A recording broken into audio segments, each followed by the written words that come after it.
What's up, everybody? Welcome in to yet another edition of the Big Men on Campus podcast. Today, we're doing a little bit different, though. We're taking a look this year at the 2018-2019 Premier League table. I'll go through each team 20-1 on who I think will go down, who I think will win, top 4, top 10, everything. We'll go through it all from team to team. Let's see who I think is going to lead this year in the Premier League. I'm excited. Season's coming up next week. Transfer window is slowing down.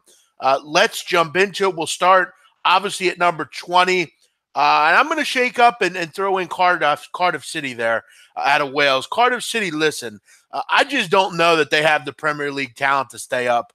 They're a team full of championship players. And I know a lot of people will point to last year with teams like Huddersfield and teams like that. But again, Cardiff just lacks that big-time player, that big-time goal scorer.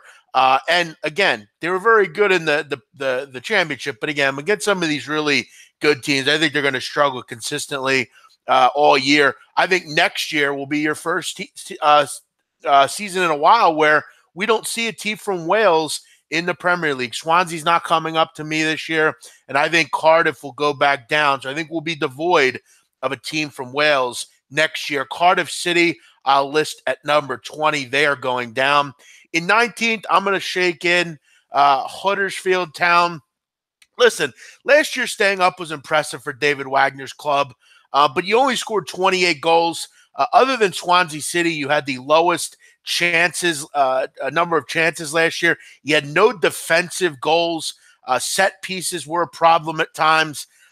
They're just not a team. I think the hangover will be there for them. I think they obviously reveled in staying up last year, but it's going to be hard just with the Premier League season and how much it takes out of you. I think they'll fall back down and won't be as lucky this time around. In 18th, this was an interesting one, but last year I thought Watford would go down. They didn't. They found a way to stay up.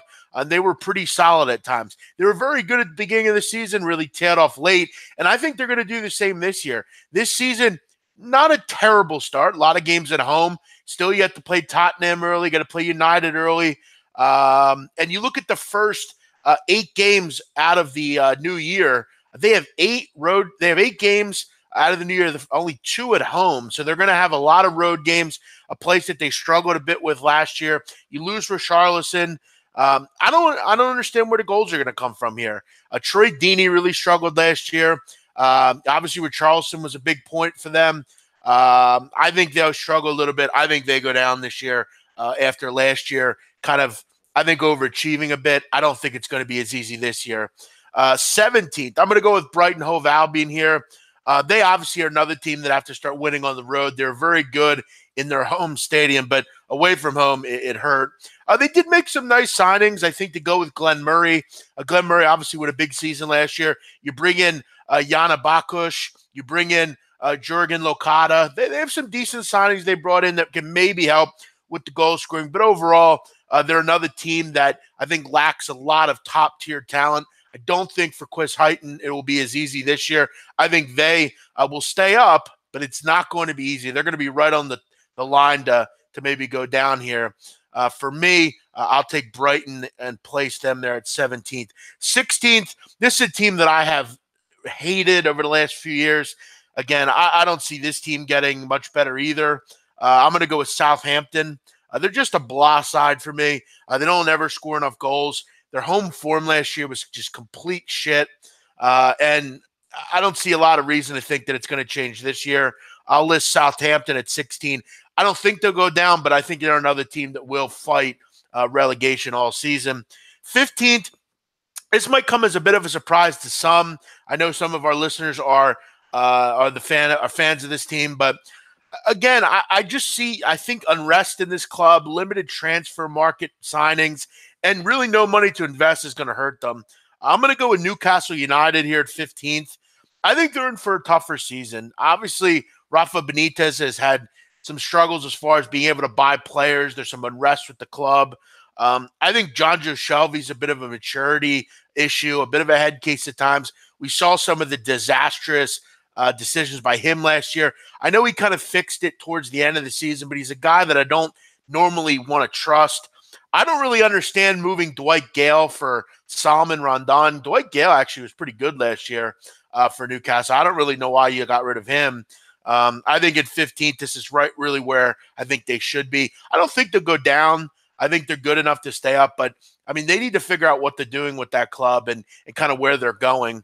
14th. I think a lot of people like this side, but I do have some concerns defensively. I'm going to list in Fulham Football Club here. I think they're really solid up front, obviously with Mitrovic and, they brought in Sherla, but I think they have some defensive concerns.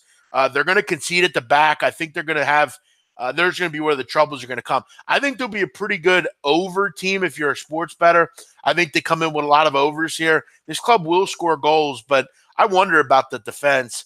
13th, I really like this team going forward as well. And I think they're going to also have some trouble in the back. And that's why I just really can't ever be too high on both Fulham and this club. I'm going to list Bournemouth at 13th. Look, I love what Eddie Howe's done. Eddie Howe came in. This was the 91st best team in England. Last year, they finished 12th. They were very good.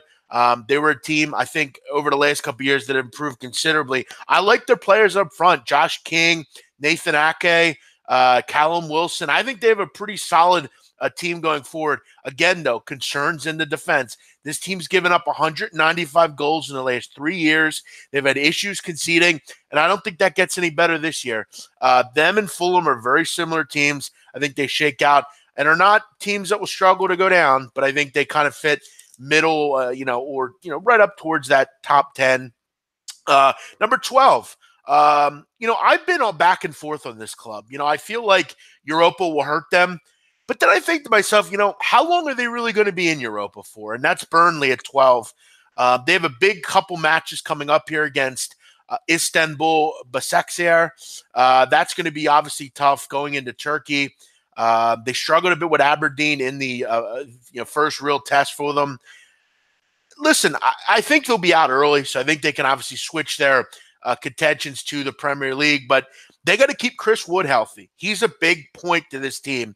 I think their defense is fine. They're really good there. They only gave up 39 goals last year. But the big problem is they have to score goals. Sam Vokes, Ashley Barnes, obviously Chris Wood, they all need to come in. And for a team that doesn't spend a ton of money, they were fantastic last year. Are they going to be as good as last year? No. But I think they'll push towards the top 10. If Chris Wood's injured, they could be 15th. They really need to, obviously, if they are focused mostly on this season, which I think they will be, I think they go out fairly early in Europa League. But if they're in long-term, one of the seasons is going to suffer. Obviously, if they're taking a deep run in Europa, that will be tough. That playing from Thursday to Sunday is difficult. I don't think they're in very long, so I think most of the season will be caught looking at the Premier League season. Chris Wood's important, though. Number 11, I'm going to go with Crystal Palace here.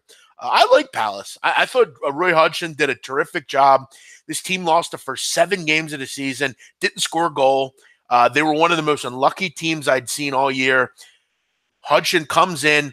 Obviously, for this team, Crystal Palace, keeping Wilfried Zaha is huge. If they can't keep Zaha, they could consider maybe being a relegation candidate. Zaha was integral to this team last year. When he played, they played well. Benteke obviously needs to step up. You need to see those guys kind of play. This 4-4-2 worked last year for Roy Hodgson, but the big question is, can you keep Zaha, who I think is probably one of the best players outside of that top 6? So keeping him is integral. If they can keep him, I think a top 10 finish could be there for them. I'll say they finish 11th, though.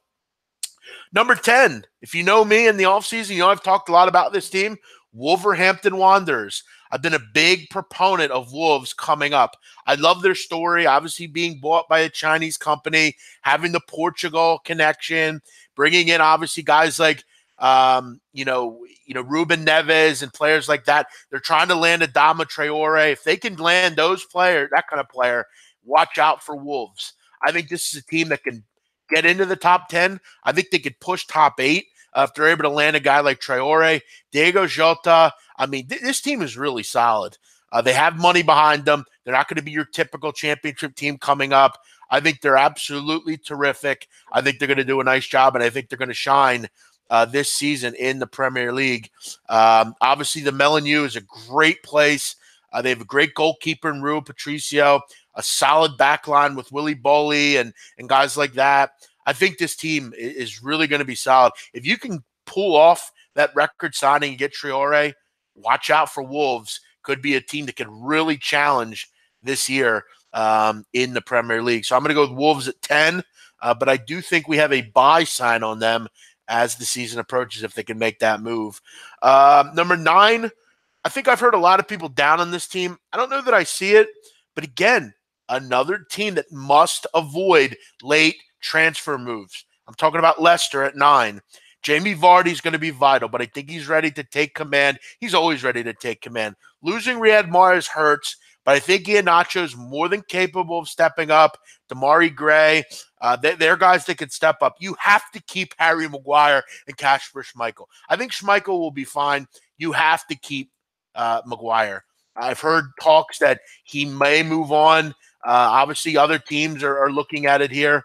But, we saw what Maguire can be. You lose Maguire, you have to ask yourself, how on earth is this team going to keep goals out? This team gave up 60 goals last year with Maguire. What are they going to do without him? It is integral that they keep those two players. If they can keep them, I really believe Leicester can be a top 10 team. I think going forward, they're going to be just fine. Those two at the back, obviously in goal and in that defense, are big. 8, I'm going to go with Everton. I think Marco Silva's obviously going to do some great things there. But this defense needs to step it up. You bring in Lucas Diagne from Barcelona, obviously at left back. That's going to be a big move for Everton Football Club. Look, I'm sick of seeing Phil Jagielka and Michael Keane. They're a bit old at this point, but I think obviously bringing in Diagne, that's obviously a big get for them. Jordan Pickford needs to be healthy. Midfield, I think they're going to look really good. I like what I saw last year at times from Mason Holgate. Obviously, Tosun up front with Richarlison from Watford. I think Everton could really achieve. They needed a manager. They didn't have one. Ronald Koeman, they let go. Then they bring in Sam Allardyce. That didn't work. You had Wayne Rooney kind of mixing in as well. All sorts of Ashley Williams in defense, which is a bit of a head case at times. I think Everton finally, as they get away from all this negativity, I think they could push top 6. I don't think they'll get there, but I think they could push it. Defense has improved. That's one thing Everton needed to do. I like Everton. I think they finish 8th. 7th, a team that I think a lot of people are excited about, and I am too, West Ham United at 7. I like what they did. Obviously, the problem for this team last year was keeping goals out. Joe Hart was a fucking mess. He's finally gone. You bring in Lucas Fabianski, who's a world-class goalkeeper. Pellegrini obviously at the helm. You bring in Diop from Toulouse to really kind of, it was an expensive signing, but you bring him in to really fortify a defense that needed fortifying. Jack Wilshere will be a nice move as well in the midfield. And another nice defense pickup was keeping Fredericks. That's obviously a big move for them as well. Big time play for them there. Fredericks and Diop will be big. I think Fredericks is an upgrade over Pablo Zabaleta. You look at up front, obviously with guys like Arnautovic, Chicharito Hernandez, Antonio. They have plenty of options up front. They'll score plenty of goals. That defense was the problem. Looks like they've improved. Look for West Ham to push Europa League this year. Number 6, team that I'm very low on, and I'm very low on always, Chelsea. I don't understand the move bringing in Ciari. I don't get it. Very uninspiring pick there, especially off an uninspiring season.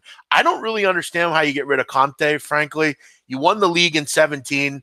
You won the FA Cup last year. Again, I know sometimes you have to move on, whatever, but you look at a lot of the big boys wanted to move. They didn't get a move. You wonder if there will be kind of issues there with the new manager. What are you going to get out of Chelsea? I think you're going to get a lot of average play this year. There's some good players on this side, but I look at the teams in front of them, and I all think they're better than Chelsea. I think they finished 6th this year. Number 5, I'm going to go with Tottenham Hotspur. Look, as always, a lack of moves. They don't go out and sign anybody. They're okay with the team they have. I think one thing that must be talked about early on is the fact that a lot of these players played long World Cups. Obviously, you look at Dele Alli, Harry Kane, Toby Alderweireld, Vertonghen. A lot of those guys played deep into the World Cup. They don't go out and ever make any moves. I just think the teams in front of them got better. And as always, I think Tottenham just kind of stayed where they are normally. I think they finished 5th. 4th, I'm going to go with Arsenal. This team, to me, is a team I really believe can challenge to not only finish top 4, but push teams. This team got a lot better from last year. They were just boring and drabby. They couldn't win on the road last year. You look at last year, just 3 points away from home. And they didn't get to 3 points until late in the season. That has to improve because they were an absolute fortress at the Emirates. You get Arsene Wenger out of there, thank God. You bring in a manager in Emery who I think already has made major changes to this team. You look at goalkeeper. Czech's been a problem. Okay, you bring in Leto. He can obviously be your one goalkeeper. You got Ospina to kind of be that second guy there. You look at this defense. Nacho Monreal is an unheralded guy. I think Callum Chambers is a guy that has improved. He's stepped up. I think he could be a real nice piece for them if they need it. Look, if it's me, I'm putting Lichtsteiner in over Hector Bellerin. Bellerin's too focused on what the hell goes on after the game. I'm putting Lichtsteiner in there. He's a captain for Switzerland. He's a guy that's won a lot of trophies with Juventus. If I'm in Unai Emery, I'm putting Lichtsteiner in there to start that game against City on Sunday. I also like the grabbing Socrates from Dortmund, a center back. Finally, this defense has really improved. I think they're going to keep more goals out. I think that's the big question for them going into the season. What are they going to do with Aaron Ramsey? Is Aaron Ramsey going to stay there? I think Torreira is obviously a nice fortress as well, being in that central defensive midfielder role. I think he's going to be another nice piece for them. Look, up front, they're good. I think Granit Xhaka will improve with the new coach. Mkhitaryan on the wing with Aubameyang. Aubameyang could win the Golden Boot this year. I think he's going to score that many goals. And obviously Lacazette up front. I think Arsenal's really improved. I think they hit a lot of pieces they needed to. It finally feels like for once they're going to win some. They're going to win a lot of matches this year. But you got to win on the road. That's so important for them. Number 3. I'm slotting them in because I think they have a ton of talent. I think we all know Manchester United has the talent. I mean, you look up and down the roster: Lukaku, Pogba, Martial, Rashford, Alexis Sanchez, David De Gea. There's so many players, but you look at the manager. I just think it's the wrong manager for them. I don't like him as a manager. I think he's too negative. I just don't think it works. But I'll tell you what. You look at this team on the field. If you can get Sanchez to kind of mold and cohesively play with the rest of this team, if you can get the 2016 Alexis Sanchez that scored 30 goals, I think United can be really good. I think they're surely top 4, but Mourinho can't hold them back. That's the problem. He's too negative. He needs to fucking not be so negative. And I know it's very simple, but he needs to stop being fucking negative. It's too much. And switch up the fucking tactics once in a while. Number 2. Obviously we're getting down to the nitty gritty here. And look, I'm not taking anything away from Manchester City, but I think they're the number 2 this year. I really do. I wonder about their defense. I think their defense is obviously very good. No one will tell you it's not. But I just look at Liverpool and I think their defense is better. And that's amazing to say because they were poor last year, but I think their defense will be better. I don't know that I trust Laporte or Stones. Kyle Walker's always injured. Listen, we're splitting hairs here, okay? Again, we are. Company's old. I mean, Mendy, a solid player. I don't like Otamendi. I think defensively they're good. I don't think they're great. Midfield, look, it speaks for itself. And you could obviously take 1-2 here and really do with whatever you want. We all know De Bruyne and Sané and all those guys. We know they're good. Aguero up front, Silva, Raheem Sterling. You bring in Riyad Mahrez. I mean, they're good. We all know that. But I just think, to me, I like what Liverpool did in the defense a little bit more than I like what City has. I'm going to pick Liverpool to win this league this year. Look, I think Van Dijk is the best defender in this league, really. I don't know if there's many better. Alisson is a world-class goalkeeper. I think Dejan Lovren is a lot better than people think. I thought he had a terrific World Cup. Even I jumped on him last year. But I think if you can get that World Cup, Dejan Lovren, I think you're in for a great season. I thought Trent Alexander-Arnold had a great season last year as well. I think Joe Gomez can defend. He can play for you. I like what they did in the midfield, bringing in Fabinho, bringing in Naby Keita. Naby Keita is terrific. He's so fast. You have Shaqiri, obviously, some depth up front. I mean, we know what Jordan Henderson did in the midfield as well in the World Cup. And then up front with Mane and Firmino and obviously Salah. I think they're the best team in the Premier League. I really do. It's not me just saying it because I don't like Man City or whatever. I think Liverpool is the best team. Do they have the best manager? No. I think Guardiola is the best manager. I just like a little bit more what Liverpool can do in the defense. I think they're going to be much improved. So there you have it. My 1 to 20 or my 20 to 1. Quickly, just recap. I'll do the top 3 as far as or the top 6 as far as leaders, and then I'll finish it off with relegation. Actually, I'll start with relegation. To me, the 3 relegated teams this year are going to be Cardiff City, Huddersfield Town, and Watford. And my top 6, I'm going to go with Chelsea, Tottenham, Arsenal, Man United, Manchester City, and Liverpool. Liverpool wins the Premier League this year. Everyone have a great day. Thanks for checking me out. You can find me on Twitter every day at Jeff Nadu, JEFFNADU. As always, subscribe, like, and comment. Let me know who you think will finish in the top 6, and give me your 20 to 1 here. Let's see who wins the Premier League this year. Have a great day, and we'll see you next time. Bye-bye.